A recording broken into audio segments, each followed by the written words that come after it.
2019-жылдын 15-январ күнү 100 мыкты өнүм улуттук долбоору старталды. Аталган долбоор Замандаш партиясы жана Ата мекендик өндүрүшчүлөр ассоциациясы менен биргеликте иштелип чыгып, жергиликтүү өндүрүшчүлөрдү колдоого жана экспортту көтөрүүгө багытталган. Иш-чаранын алкагында Кыргызстанда өндүрүлүп жаткан бардык азыктар көргөзмөгө коюлуп, атайын сынакта эл аралык стандартка жооп берген 100 өндүрүүчүнүн продукциясы аныкталат. Кыргызстандагы Тянь-Шань Форель балык чарбасынын жетекчисинин айтымында өлкөбүздө 700 миң тоннага жакын балык өстүрүп, чет өлкөлөргө экспорттоого жакшы шарттар түзүлгөн.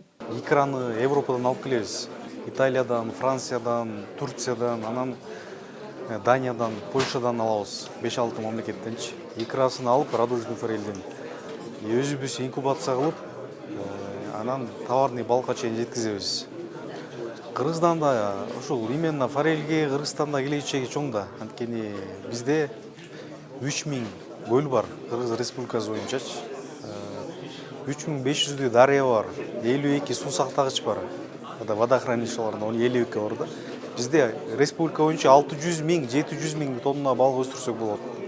Адистер белгилегенде өлкөбүздө ишкерлер өнүктүргөн тамак-аштар, татымалдар, эт азыктары дүйнөлүк рынокко чыга алат. Болгону колдоо керек. Кыргызстанда биринчи жолу ата мекендик өнүмдөрдүн эң мыктыларынын уникалдуу топтому конкурстук негизде түзүлгөнү турат. Журнал 7 тилде, электрондук жана китепче түрүндө жазылып, Кыргыз Республикасынын экспорттук потенциалын көргөзөт жана албетте кичи жана орто бизнести өнүктүрүүгө көмөктөш боло алат.